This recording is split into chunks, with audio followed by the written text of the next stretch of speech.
Mensagens que edificam, ministradas pelo pastor Sidney Ferreira.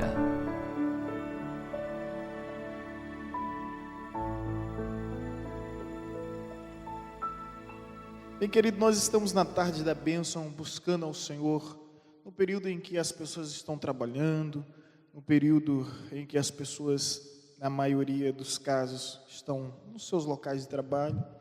E nós estamos aqui buscando, intercedendo. Durante esse período, alguns temas da campanha foram apresentados. E, ultimamente, nós apresentamos o tema sobre orar pela nossa nação, clamor e intercessão pela nossa pátria. Aí eu pergunto a vocês, como é que anda a nossa consciência cristã sobre a importância do clamor pela restauração do nosso povo e da nossa nação? A igreja ainda não se despertou, sobre a importância de orar para que Deus venha visitar o nosso povo, sarar a nossa terra, conforme diz as Escrituras. Nós não sabemos ainda, evangelista Marcondes, o que é culto, O que é culto? Culto, você vai para prestar um culto, mas as pessoas vão ao culto para receber. Se não tiver nada que esteja sendo oferecido, de logo elas perdem o interesse. Mas vamos profetizar, mesmo que tudo seja contrário. Vamos continuar proclamando através do poder da palavra. Quero convidar os irmãos a abrir a Bíblia no Salmo 127, versículo 1 e 2. Glória a Deus.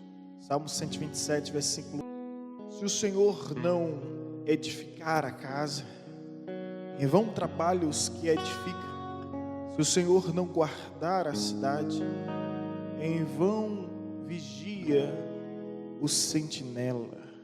Inútil vos será levantar de madrugada, repousar tarde, comer o pão que penosamente granjeaste. Aos seus amados ele o dá enquanto dorme. Deus venha ministrar esta palavra em nossos corações e que venhamos abrir o nosso entendimento para assimilarmos a verdade, que é Espírito e que é vida, que flui graça, flui unção e flui poder. Ó Senhor, ministra a Tua palavra, pois queremos crescer mediante a revelação da Tua palavra. Essa é a nossa oração em Cristo Jesus. Amém.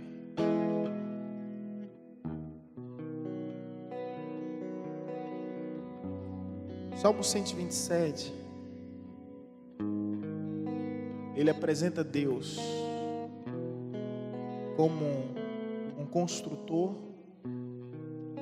como um guardião e como um sentinela. Deus se apresenta nesse salmo como um construtor, guardião e sentinela. Deus sempre foi o construtor de Israel, o guardião de Israel e o sentinela, não somente de Israel, mas de toda a sua criação e, por que não dizer, de nossas vidas. Ele é o construtor, ele é o guardião, ele é o sentinela, de modo que sem ele estamos completamente perdidos.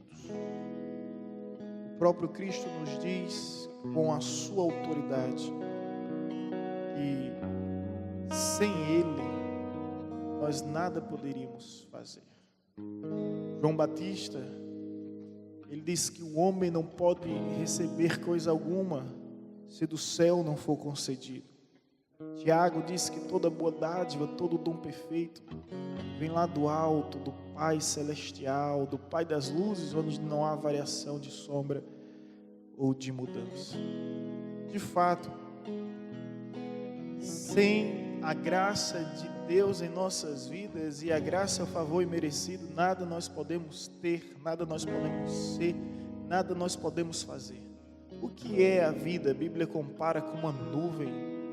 A A Bíblia compara com uma fumaça, a Bíblia compara como uma erva tão passageira, tão efêmera, tão trivial. E às vezes nós deixamos de reconhecer que existe um propósito por trás de tudo isso, que somos peregrinos, forasteiros, andantes neste mundo que não nos pertence e também não pertencemos a ele. E por que nós estamos falando isso? Porque no versículo 2 diz: será inútil levantar cedo. Todo esforço, todo empenho, toda dedicação, todo esmero, todo afinco humano torna-se inútil, torna-se vão. Será inútil levantar cedo e dormir tarde, trabalhando arduamente pelo alimento. O Senhor concede o sono àqueles que amam, e essa versão vai dizer: aos seus amados Ele dá quanto dorme. Olha que coisa linda. Uma vez eu vi meu sobrinho, eu ainda não era pai, meu sobrinho dormindo. E enquanto meu sobrinho estava dormindo, em um intervalo curto de tempo, a minha mãe estava lavando as roupas dele, a minha mãe estava preparando o mingau dele, a minha mãe estava deixando a roupinha nova dele, a minha mãe estava preparando a banheira com água morna, com tudo ali, com sabonete, shampoo, tudo ali, para que quando ele acordasse estivesse exatamente tudo pronto. Tudo pronto. Olha o que a Bíblia nos diz: aos seus amados Ele dá enquanto dorme. Quando eu me tornei pai, eu vi isso. Os meus meninos dormindo, enquanto isso eu e a mãe deles, a minha esposa, trabalhando arduamente, como construtores, como guardiões, como sentinelas, para prover, suprir todas as necessidades e anseios dos nossos filhos. A Bíblia diz: aos seus amados Ele dá enquanto dorme. Enquanto nós estamos dormindo, nós não estamos fazendo nada, absolutamente nada. Nós estamos em um período de inatividade inoperante, é um período de inércia, de letargia total. Nós não estamos fazendo nada, mas Deus está fazendo tudo. Deus é um Deus que cuida de tudo e de tudo nos mínimos detalhes. Inútil é a vida sem Deus, inútil é toda tentativa humana de viver distante de Deus, no anseio, no afã de obter sucesso, de conquistar títulos, ascensão profissional, acúmulos de bens materiais ou de riquezas. Tudo se torna vão, insignificante, inútil. O texto é muito bem claro: inútil vos será levantar cedo. Nos dá conotação de sacrifício, de esforço, de entrega, de dedicação. E repousar tarde é inútil. Se Deus não for o Senhor, se Deus não for o centro de tudo em nossas vidas. Em 11 de setembro de 2001, você lembra onde você estava? Eu lembro onde estava, e é muito comum a gente lembrar, se recordar das tragédias. A gente lembra onde estávamos e com quem estávamos e o que estávamos fazendo. 11 de setembro de 2001, eu estava trabalhando na Vandres Informática. Tem um cliente aqui que era nosso, sempre ia lá, seu Adeilton, levar suas máquinas. Estava trabalhando na Vandres Informática quando de repente a trágica, terrível, horrenda notícia: os aviões se chocaram com as torres gêmeas. World Trade Center, símbolo do poder, da economia, da soberania, do maior império durante décadas, que é o Império Americano, se simplesmente virou poeira, fumaça. Aquele dia mudou para sempre a história da humanidade e provou para todos que não existe lugar seguro nesse mundo. Ano passado, em dezembro de 2017, estive com minha esposa lá em Nova York. Fomos visitar aquele local onde foi feito o memorial World Trade Center, em menção às vítimas, tantas vidas que ali morreram. E a sensação é muito emocionante, gente. É muito emocionante. Fizeram um memorial lá onde as águas vão fluindo, descendo, tipo uma fonte. E é impossível você pisar lá e não se emocionar. Tantas vidas simplesmente pereceram.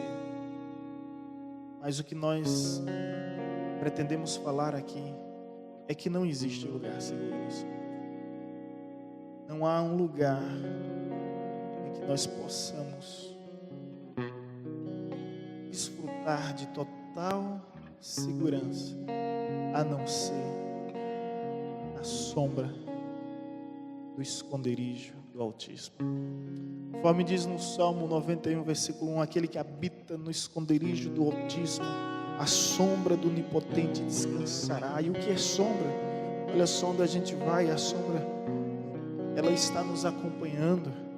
E então quando a Bíblia diz aquele que habita a sombra, é aquele que habita próximo, é aquele que está sempre por perto, é aquele que se aproxima de Deus diante dos problemas, diante das dificuldades, aquele que habita e faz da sombra do Altíssimo o seu refúgio, o seu esconderijo.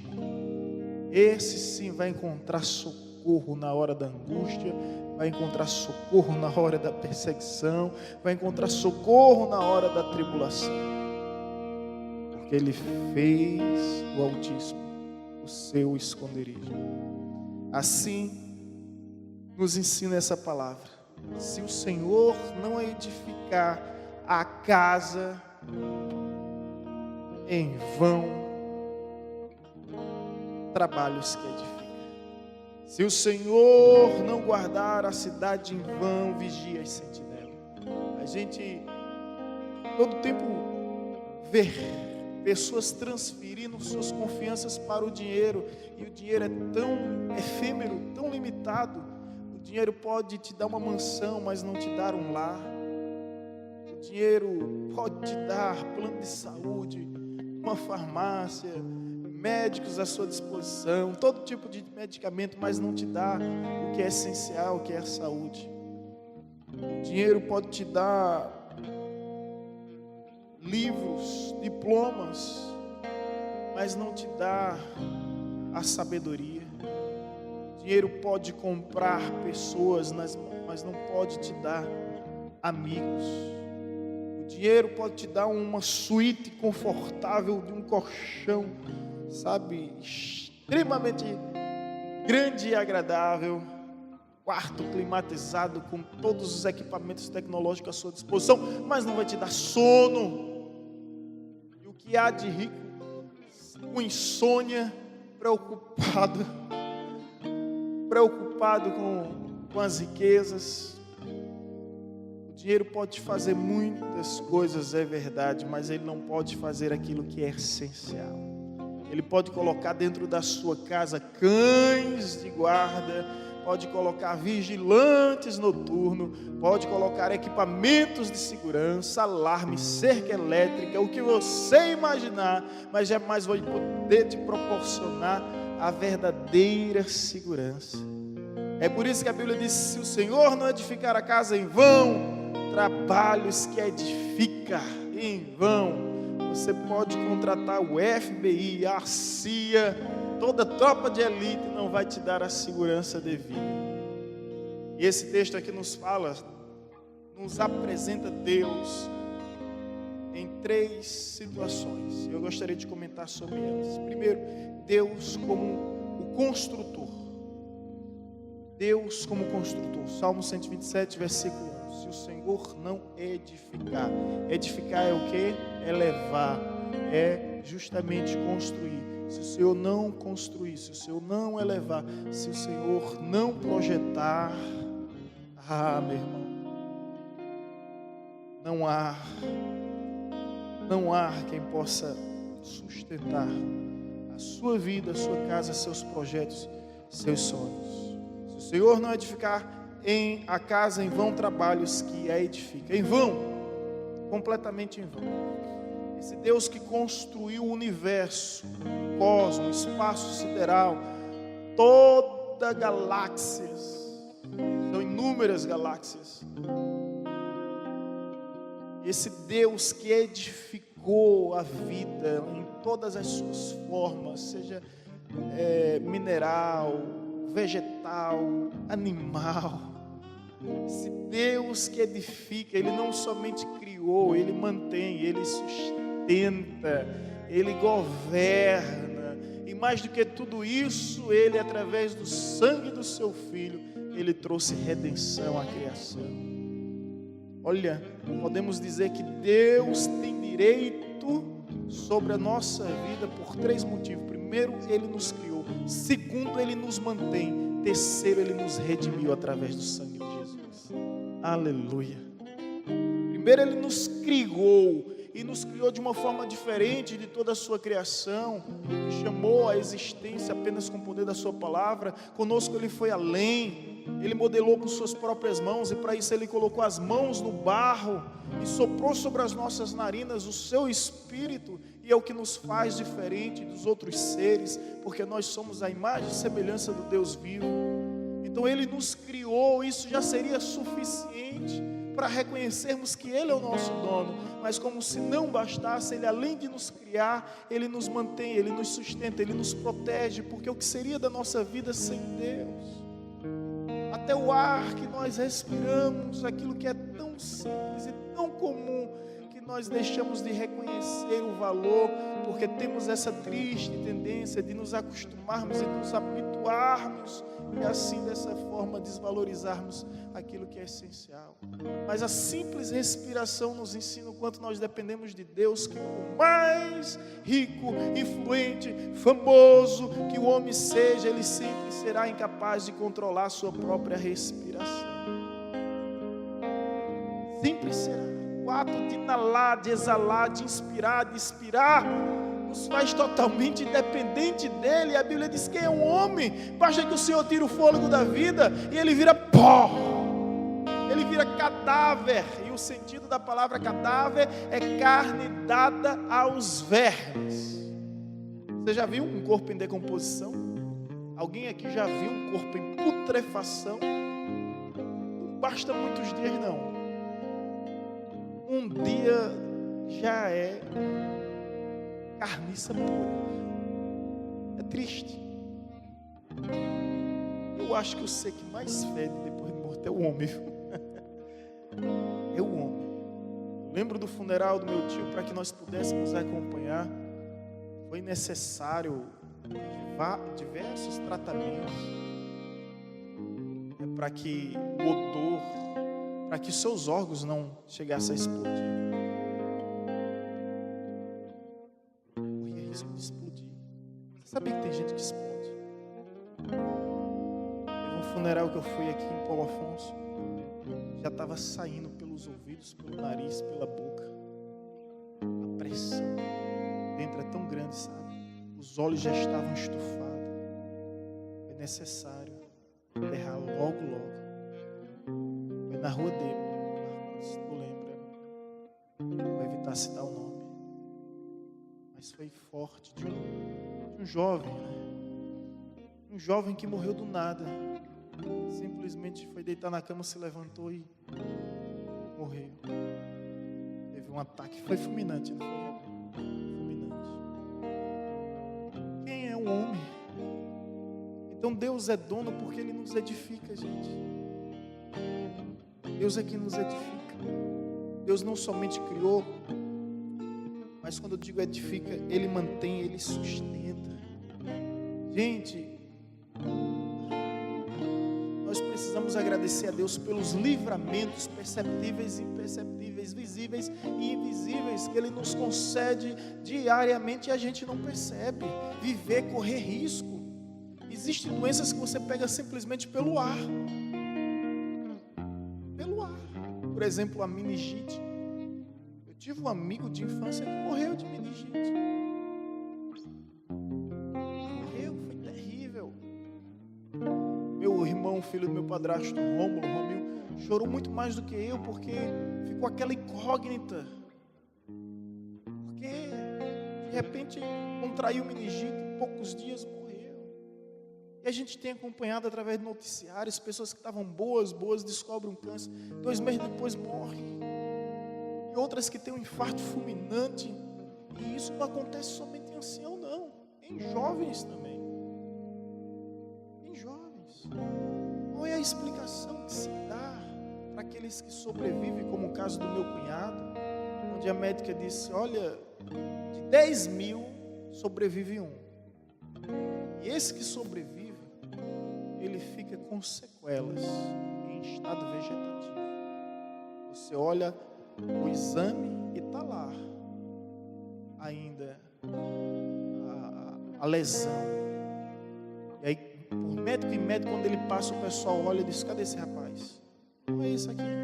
A esposa dele diz, ou a minha sogra, é isso aqui. Não é possível. Eu disse, no culto de ações de graça, eu disse, quando Deus faz algo em nossas vidas, Deus deixa em cima de tudo. Quando Davi atira a pedra bate aonde? Na testa de Golias. A tendência era Golias cair para trás, segundo a lei da física. Segundo a lei da física, segundo a própria inércia. Mas Davi cai simplesmente Golias cai simplesmente para frente. Ali era a assinatura de Deus dizendo que não foi a força de Davi, não foi o peso da pedra, mas o poder do nosso Deus. Quando Josué começa a tocar a trombeta juntamente com os levitas na direção de Deus, e a direção era toque bem forte, o mais forte que vocês puderem, no 7º dia, na 7ª volta, o mais forte que vocês puderem. E quando eles fazem isso, pela lógica, era para as muralhas cair para dentro. O som está vindo de fora, era para elas cair para dentro. E elas simplesmente caem para fora. É a assinatura de Deus dizendo ao povo, não é o barulho, não é o som das trombetas, é o meu poder. É o meu poder. Deus, em tudo que faz, Ele deixa uma assinatura. E esse Deus é dono de nossas vidas porque Ele nos mantém. E Ele é dono de nossas vidas também. Sabe por quê? Porque além de nos criar, além de nos manter, Ele nos redimiu através de Cristo Jesus. Ou seja, Ele nos resgatou, Ele nos comprou com o seu sangue precioso. Ele nos comprou. Por isso, meu irmão, se o Senhor não edificar, em vão trabalhos que edificam. Em vão trabalhos que edificam. Eu agora me lembrei de uma história do pastor, talvez eu conte essa noite. Pastor leigo, a importância de você conhecer a Bíblia, né? Leu esse texto, leu o texto de Provérbios capítulo 14, versículo 1, e não conhece o sentido da palavra edificar. Diz, a mulher sábia é aquela que edificar em casa. Então, a partir de hoje, mulheres, fiquem em casa, não venham mais para a igreja. A mulher sábia é edificar em casa. As mulheres foram proibidas de vir para a igreja. Edificar, construir, elevar. É isso que Deus nos faz. E quando diz, se o Senhor não edificar, Deus não só construindo, como Deus levantando. Ei, Deus levantando. Quando Deus levanta, não há quem possa derrubar. Não há quem possa bater. Não há. O nome de Jesus foi divulgado pelo próprio Deus quando Jesus, em obediência, escolheu descer as águas do rio Jordão e ser batizado pela vida do profeta João Batista. O céu se abriu e uma voz do alto disse, este é o meu filho amado, em quem eu me comprazo. Ali foi propagado nos 4 cantos da terra, Jesus é filho amado, é amado porque alegra o Pai, porque agrada o Pai. Interessante isso, né? Deus não disse que Jesus era amado e um filho que o alegra quando ele multiplicou pães e peixes, transformou água em vinho, andou sobre as águas, repreendeu tempestade, curou enfermos, ressuscitou os mortos, expulsou o demônio. Não, mas quando ele estava em atitude de obediência. Para Deus não importa o que você faz, todo o marabalismo que você inventa. Você pode subir no altar ou em qualquer outro lugar da sua vida e ter extrema desenvoltura para encantar multidões, mas se você não tiver uma vida em obediência, você nunca vai ouvir: este é meu filho amado, em quem eu me alegro. É o que Deus disse. E quem foi que propagou o nome de Jesus pela primeira vez na história? Deus. É por isso que lá na frente, quando os discípulos de João Batista procura João e disse: mestre, muitos estão deixando de nos seguir para seguir esse tal Jesus. Aí João Batista, a contenda, né? Espírito de facção. Aí João Batista diz: o importante é que ele cresça e que eu diminua. A ele seguir. João Batista ouviu a voz do céu e disse: este é meu filho amado. Então é Deus quem eleva. A Bíblia diz: humilhai-vos na presença de Deus e Ele vos exaltará. Não é se humilhar na presença de político em busca de favores, é se humilhar na presença de Deus, e Ele é quem vai te exaltar. Sabe por quê, meu irmão? Porque se a porta que Ele fechar, não há quem possa abrir. Eu vi pessoas apadrinhadas por político, por prefeito, por governador, por deputado, por senador, e quando as portas se abriram, não teve um que conseguiu abrir. Eu disse para essa pessoa: meu irmão, quando Deus fecha, não há quem possa abrir. Você está batendo na porta errada. Comece a bater na porta de Deus. E aí, se Ele abrir, você vai ver também que não há quem possa fechar. Amém? Deus é edificador, Deus também é o Senhor, é o guarda. Se o Senhor não guardar, Deus é apresentado aí como edificador e é apresentado como guarda. Ele é o guardião. Ele é o guardião. Como diz Salmo 121, eleva os meus olhos para os montes, de onde me virá o socorro. Meu socorro vem do Senhor que criou os céus e a terra.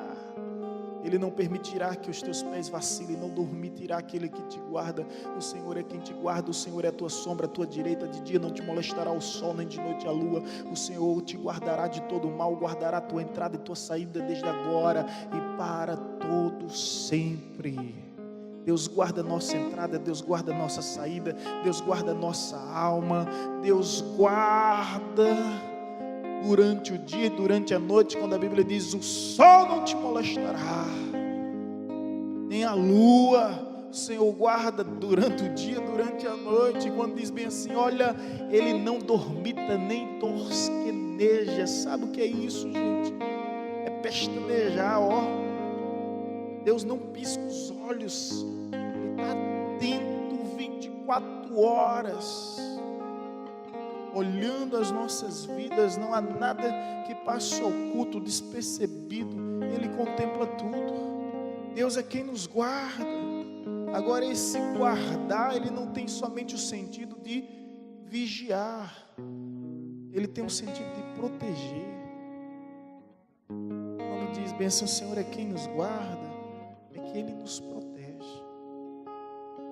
Sinta o coração de Jesus quando olha para Jerusalém e diz: Jerusalém, Jerusalém, que mata os teus profetas, quantas vezes eu quis te proteger debaixo dos meus braços, como uma galinha protege os seus filhotes, debaixo dos seus braços, debaixo dos seus braços, debaixo dos seus braços.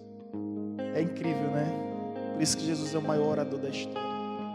Ele pega coisas tão comuns, tão simples, tão cotidiana, e extrai lições tão extraordinárias. Nunca ninguém tinha visto uma galinha como ele viu.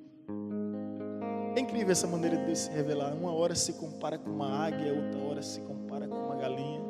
Uma hora se compara com um cordeiro, outra hora se compara com um leão. Essa dualidade, ela me impressiona muito. Uma galinha é tão comum que você não dá nem atenção. Mas Jesus diz lá, quero te proteger. Uma galinha protege seus pintinhos. Já viu uma galinha com seus pintinhos? Já se aproximou dela? Ela vem com tudo para cima, meu amigo. Com tudo para cima. Não teme a nada. Conta-se até uma história que uma floresta estava pegando fogo, incendiando.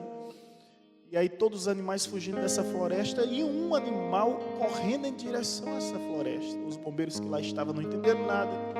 Depois, quando conseguiram extinguir todo aquele fogaréu, perceberam uma galinha carbonizada, completamente carbonizada. Ao tirarem ela, simplesmente ia se decompondo.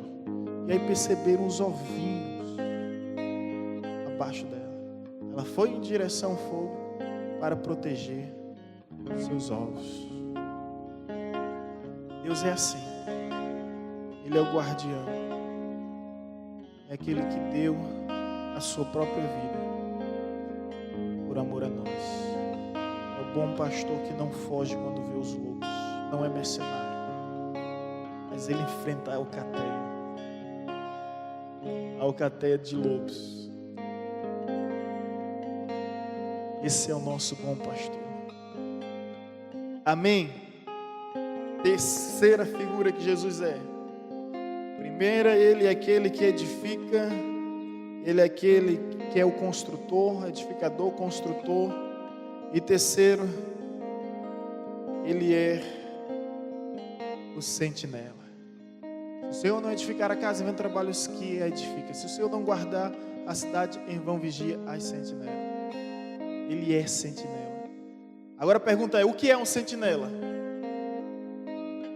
Os irmãos estão aqui? O sonoplastia está aqui? Eu sou atento a tudo, nada passa despercebido, rapaz. Só pregador assim sofre, viu? Porque eu prego nas expressões das pessoas. O que é um sentinela? O que é um sentinela? O nome já diz tudo, né?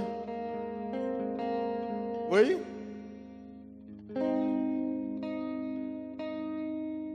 Verdade.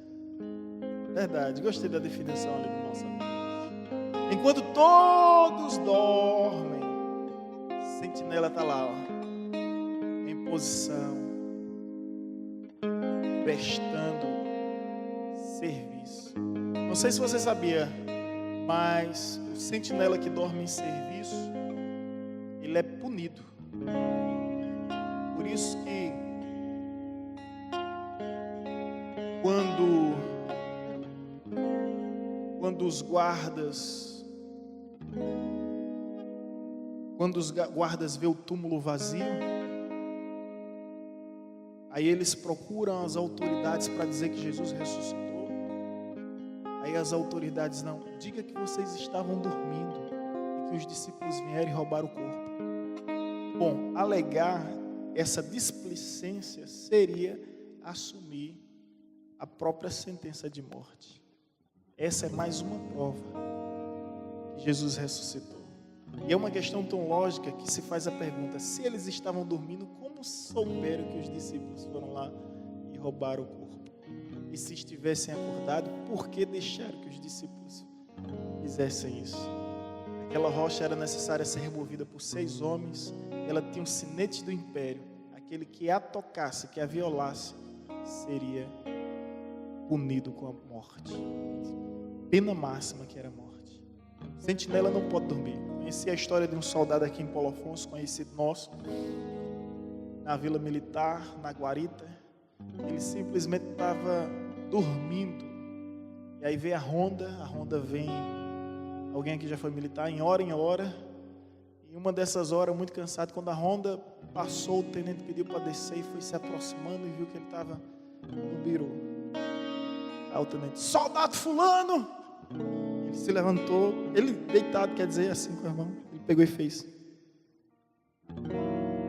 Aí depois de um tempo ele levantou a cabeça e fez o sinal da cruz. Eu disse: esse é rápido demais no raciocínio. Parece que é irmão de Adeilton, rapaz. Ele no instante estava dormindo, mas pensou rápido. Entendeu? Que é isso, você está dormindo? Ele disse: não, eu estou aqui rezando pela a tropa. Gente, o bom saber que nosso Deus não é assim. Ele não dormita nem tosqueneja. Ele é o sentinela de prontidão em todo tempo de plantão, sempre à disposição.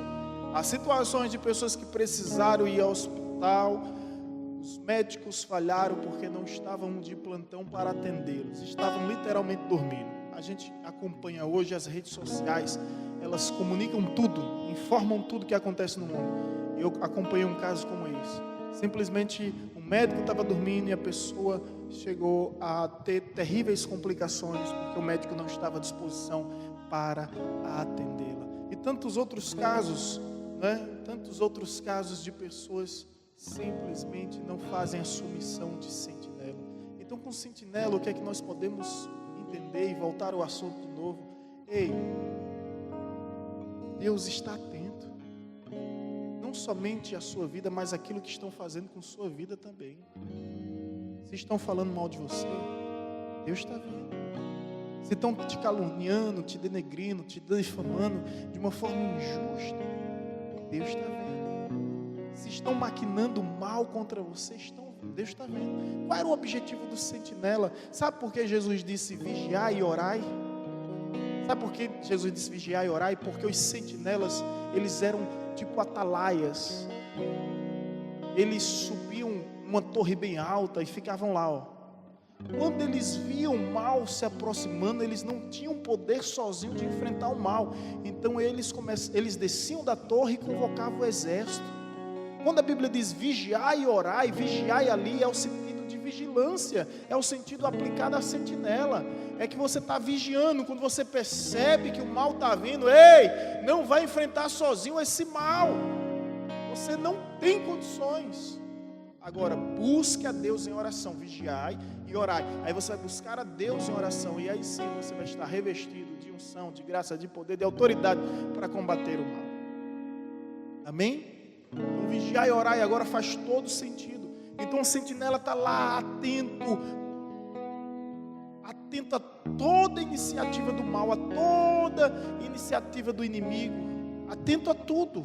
Então quando Deus diz que Ele é o sentinela, é que Ele está atento não somente à nossa vida no sentido de nos guardar, mas também atento a tudo que o mal pretende realizar contra nós.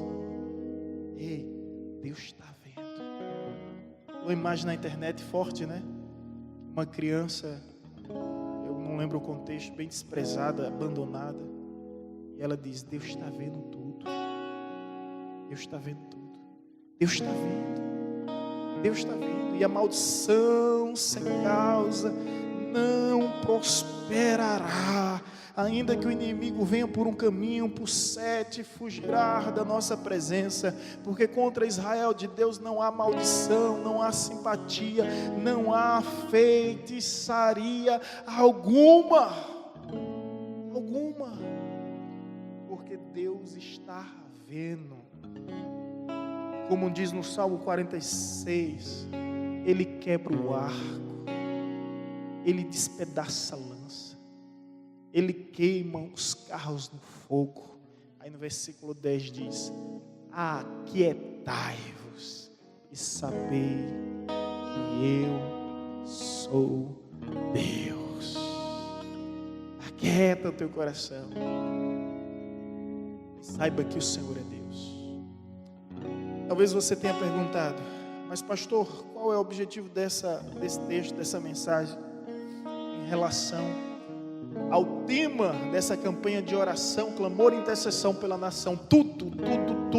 tudo, porque se o Senhor não for o construtor do nosso país, se Ele não for o guardião da nossa nação, se Ele não for o sentinela da nossa pátria,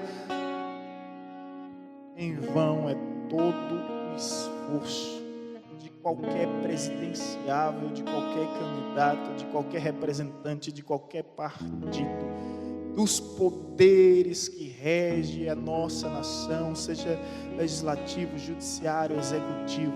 Se Deus não for o centro, não adianta ser divisão de esquerda, ser divisão de direita. Se Deus não for aquele que vem para edificar, que vem para guardar, que vem para ser o sentinela, não adianta. Não adianta. E a minha oração nessa ocasião tão oportuna é que nós venhamos entender que a salvação do nosso país, ela não está em homens, ela está em Deus. Nesse período de eleição, é muito comum as pessoas cheias de expectativas. E às vezes, evangelista Marcondes, escuta isso, elas confundem os Césares com homens de Deus. Foi muito comum na história as pessoas dizerem que os Césares eram homens de Deus. Alguns faziam até dos Césares deuses. Eu não me iludo com Césares. Eu não me iludo com Césares. Mas eu creio em Deus. Eu creio no Deus que levanta homens justos para governar o seu povo, para que haja alegria. Mas também não tem o corrupto de estimação, né? Não podemos aceitar ser apadrinhados por partidarismo. Eu conheci gente nessa igreja crente há muito tempo que vendia o voto por causa de 1 litro de gasolina que recebia toda semana.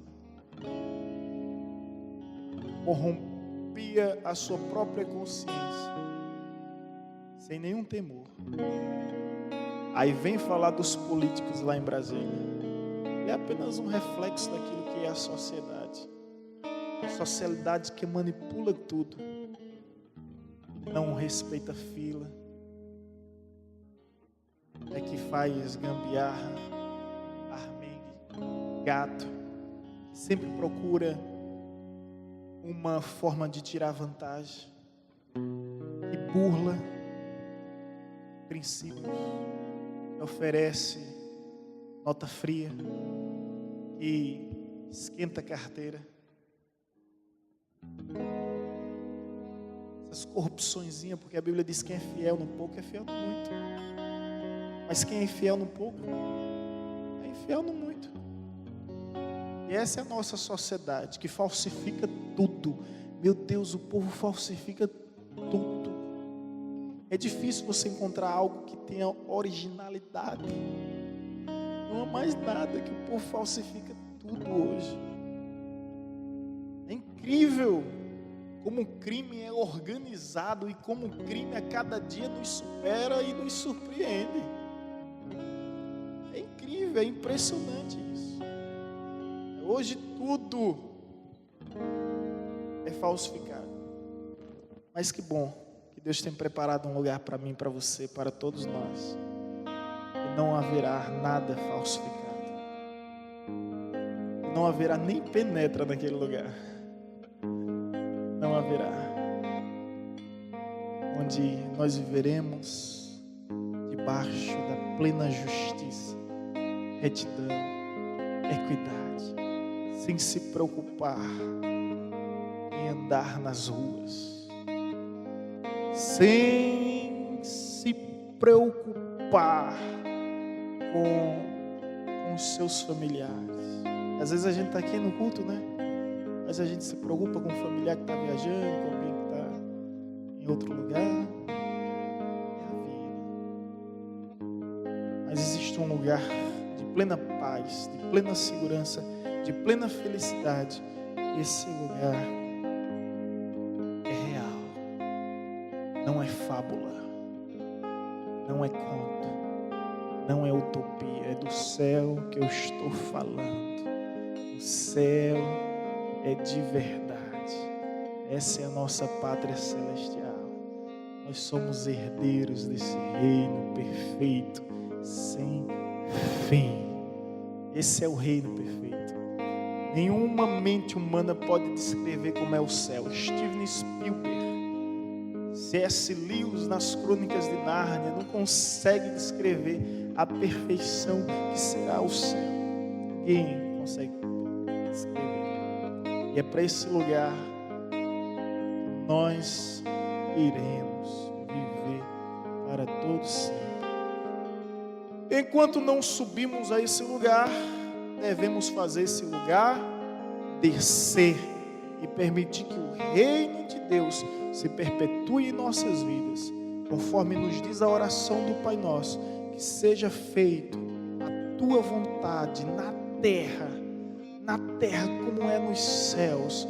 Então, se no céu há justiça, nós vamos profetizar a justiça nesse lugar. Se no céu há paz, nós vamos profetizar paz nesse lugar. Se no céu existe bênção, nós vamos profetizar bênção nessa terra. Se no céu existe gozo, existe vitória, existe conquista, nós vamos profetizar tudo isso neste lugar. Nós vamos profetizar fé, nós vamos profetizar esperança, para que a vontade de Deus se estabeleça, não a vontade dos homens, para que seja feita a tua vontade na terra como é nos céus. A gente talvez reze, eu vou até dizer isso, reze, porque reze é você recitar, é você repetir. Reze essa oração como se estivesse recitando uma poesia, como se estivesse simplesmente de uma forma muito decoreba, né? De uma forma muito decorada. Você vai proclamando, você vai recitando, como se fosse um poema e uma poesia, e você esquece da profundidade dessas palavras. Que seja feita a tua vontade, a tua vontade, a tua vontade, a tua vontade na terra como é nos céus. Gente, quando Jesus nos ensina essa oração, o desejo de Deus é que o evangelho do reino de Deus venha ser uma verdade em nossas vidas, e que nós venhamos profetizar sobre o vale de ossos secos mediante a autoridade da palavra que aquele que tem todo o poder nos ordenou. É por isso que nós podemos olhar para esse vale de ossos secos que se chama o Brasil, na podridão da corrupção, da imoralidade, da indecência, do opróbrio do pecado, e dizer: ouve, ó nação brasileira, vindo dos quatro cantos dessa terra, venha sobre este lugar, e ao invés de morte, que haja vida, ao invés de derrota, que haja vitória, ao invés de decadência, que haja ascensão desse império, desse exército, desse reino. Desperta, Senhor, esse gigante, desperta, ó Deus, o Brasil, desperta dos quatro cantos dessa terra, homens e mulheres de Deus comprometidos com a palavra e dispostos a mudar este mundo. Essa é a nossa oração, em o nome de Jesus. Amém, amém, amém. Vamos elevar a nossa voz aos céus, orar ao Senhor, e logo em seguida nós estaremos ministrando a bênção pastoral. Nós vamos terminar um pouco mais cedo essa tarde. Você que veio hoje, venha na próxima quarta também, venha orar. Nós estamos aqui nessa batalha, nessa guerra. Sabemos que Deus não se importa com a quantidade, e Deus olha a qualidade, isso é verdade, mas a qualidade produz a quantidade. Eu tenho certeza que juntos, oferecendo nossa qualidade ao Senhor, Deus há de transformar nossa qualidade em quantidade, e mais vidas virão a esse lugar e serão abençoadas quando entenderem que o culto existe para que nós venhamos oferecer e não simplesmente receber. Você veio aqui para oferecer. Culto santo, vivo e agradável. Assim como os sacerdotes colocavam a oferenda no altar, você possa fazer isso agora de uma forma simbólica. Você possa colocar o seu clamor, a sua oração no altar do Senhor. Oh Espírito Santo de Deus, a tua presença é viva, é real neste lugar. Cremos em ti e fazemos menção do teu nome. Tu és santo, santo, santo, e outro igual não há. Oramos, ó Deus, nesta hora, por nossa cidade, pelos governantes, pela saúde do nosso município, pelo hospital Naí Alves de Souza. Quantas pessoas enfermas não se encontram nesse lugar sem a devida assistência. Oramos pelo sonho da UTI. É uma necessidade, não é simplesmente um desejo. Tantos investimentos que essa cidade faz em festas, em farras, que promovem somente o pecado e o desejo da carne, quando necessidades maiores não há, quando pessoas morrem diariamente por não terem devida assistência. Nós oramos, Senhor, por esta cidade, pela educação, por toda a doutrinação ideológica que existe nos colégios públicos, onde professores simplesmente manipulam através da posição, não somente nos públicos, mas no particulares, ensinando o ateísmo, o ceticismo. O que será da nossa próxima geração se o Senhor não mudar essa história? Nós oramos também pela segurança, Deus. Que o Senhor esteja abençoando todos os profissionais da área de segurança. Que o Senhor esteja dando sabedoria e estratégia para acabar com a violência, com a criminalidade em nosso município. Nós oramos pela prosperidade da cidade de Paulo Afonso. Traz indústrias, empresas, fábricas, gera emprego nesse lugar. Abre universidades, faculdades. Ó Senhor, desperta a tua igreja, aviva a tua obra, levanta os teus profetas nessa era, nessa geração. Ó Deus, assim como essa cidade emite energia para tantas outras, que a unção do teu Santo Espírito possa fluir desse lugar e ser referência para tantos outros lugares. Assim como esse lugar tem cachoeiras, ó Deus, que possa existir cachoeiras vivas do teu poder em cada igreja, fluindo como torrentes de águas poderosas que fluem do teu trono e do teu altar. Nós oramos pelo Brasil, Senhor. Tudo que nós desejamos a Paulo Afonso, nós desejamos ao Brasil, nós desejamos a Bahia. Toma o teu cetro de justiça e estende sobre essa nação, para que o Brasil não seja o país do carnaval, visto como a terra da imoralidade, da indecência, da vulgaridade. Ó Deus, sara a nossa terra, sara a nossa terra.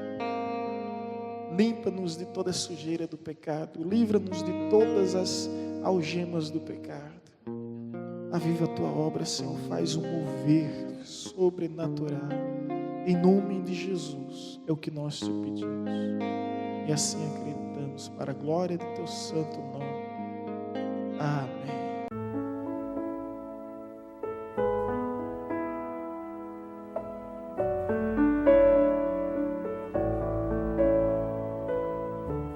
Você acabou de ouvir uma mensagem ministrada pelo pastor Sidney Ferreira, da Igreja Batista Evangelizadora.